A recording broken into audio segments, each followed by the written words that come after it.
মিক choice বিডিতে আপনাদের সকলকে স্বাগতম জানাচ্ছি। আশা করি সবাই ভালো আছেন। আজকের বিষয় আদা খেলে কি হয়। মশলা হিসাবে আদা যতটা না পরিচিত তার চেয়ে অনেক বেশি পরিচিত ভেষজ ঔষধ হিসেবে। আদার রয়েছে অনেক গুণ। আদা খেলে মেলে অনেক রকম উপকারিতা। রান্নায় ব্যবহারের পাশাপাশি এটি কাঁচাও খাওয়া যায়। চলুন জেনে নেই আদা খেলে কি কি উপকারিতা মেলে। আদায় রয়েছে বেশিরভাগ ঠান্ডা সর্দিজনিত রোগের পিছনে দায়ী রাইনো ভাইরাস দমনের শক্তিশালী রাসায়নিক উপাদান। এছাড়া এতে রয়েছে প্রচুর পরিমাণ অ্যান্টিঅক্সিডেন্ট এবং এটি একটি প্রাকৃতিক ব্যথানাশক এবং জ্বর প্রতিরোধী হিসেবেও কাজ করে।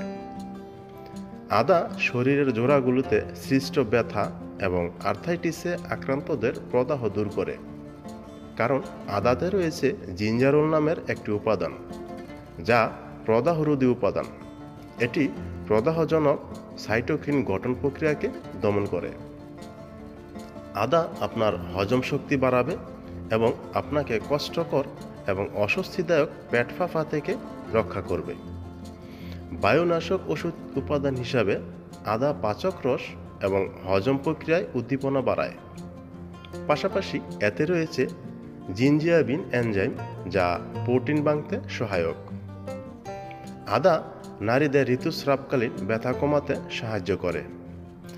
Journal of alternative and complementary মেডিসিনে প্রকাশিত একটি গবেষণায় দেখা গেছে ঋতুস্রাবকালীন ব্যথা উপশমের ক্ষেত্রে আদা ইবুপ্রোফেন ওষুধের মতোই কার্যকর। এক গবেষণায় দেখা গেছে মাইগ্রেনের ব্যথার চিকিৎসায় আদা ওষুধের মতোই কার্যকর। আদার রয়েছে প্রোস্টাগ্ল্যান্ডিন সংমিশ্রণের দমনের ক্ষমতা, যা রক্তের শিরা উপশিরাগুলোকে স্ফীত হওয়া এবং চাপ সৃষ্টি করা থেকে বিরত রাখে। মুখে রুচি না থাকলে কিংবা খাবারের প্রতি অনীহা থাকলে খাওয়ার আগে 1 চা চামচ তাজা আদা কুচি করে খেয়ে নিন। মুখের রুচি ফিরে আসবে। খাবারের পুষ্টি দেহে সঠিকভাবে শোষণ করার ক্ষমতা বাড়ায় আদা। তাই প্রতিদিন খুব সামান্য পরিমাণে হলেও আদা খাওয়ার অভ্যাস করা উচিত। তো এই ছিল ভিউয়ার্স আপনাদের জন্য ছোট একটি টিপস। তো ভিডিওটি কেমন লাগলো কমেন্টস করে অবশ্যই জানাবেন। তো ভিডিওটি দেখার জন্য সবাইকে অনেক ধন্যবাদ।